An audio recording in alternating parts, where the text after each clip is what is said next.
સુપ્રસિદ્ધ યાત્રાધામ મહુડી સ્થિત ઘંટાકર્ણ મહાવીર મંદિરમાંથી 130 કિલો સોનું ગાયબ થવા ઉપરાંત કરોડો રૂપિયાની ખુદ કાર્યકારી ટ્રસ્ટીઓ સહિતના લોકો દ્વારા ઉચાપતના ગંભીર આક્ષેપો કરતી જાહેર હિતની રીટ અરજી ગુજરાત હાઈકોર્ટમાં દાખલ થઈ છે. સુપ્રસિદ્ધ યાત્રાધામ મહુડી સ્થિત ઘંટાકર્ણ મહાવીર મંદિરમાંથી 130 કિલો સોનું ગાયબ થવા ઉપરાંત કરોડો રૂપિયાની ખુદ કાર્યકારી ટ્રસ્ટીઓ સહિતના લોકો દ્વારા ઉચાપતના ગંભીર આક્ષેપો કરતી જાહેર હિતની રીટ અરજી ગુજરાત હાઈકોર્ટમાં દાખલ થઈ છે. જાહેર હિતની રીટ અરજીમાં વર્ષ 2012 થી લઈ 2024ના વર્ષ સુધીના ઓડિટ હિસાબોની તપાસ કરાવવા અને રાજ્ય સરકાર દ્વારા સમગ્ર ઉચાપત પ્રકરણ મામલે વિશેષ કમિટી રચી તપાસ કરાવવા દાદ માંગવામાં આવી છે. આ પીઆઈએલની વધુ સુનાવણી આવતા મહિને વેકેશન બાદ નીકળે તેવી શક્યતા છે.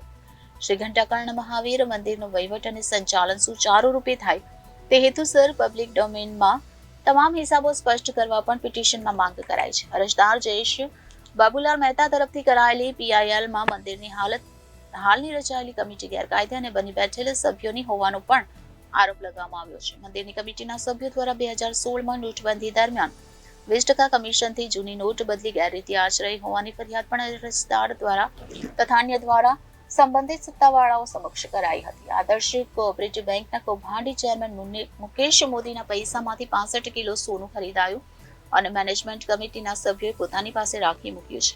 મેનેજમેન્ટ કમિટીના સભ્ય દ્વારા 65 કિલો સોનું મંદિરમાંથી લવાયું છે તેનો હિસાબ અપાયો નથી, તેથી તેની પણ સ્વતંત્ર તપાસની માંગણી કરવામાં આવી છે. Bureau report Janadesh news, Ahmedabad.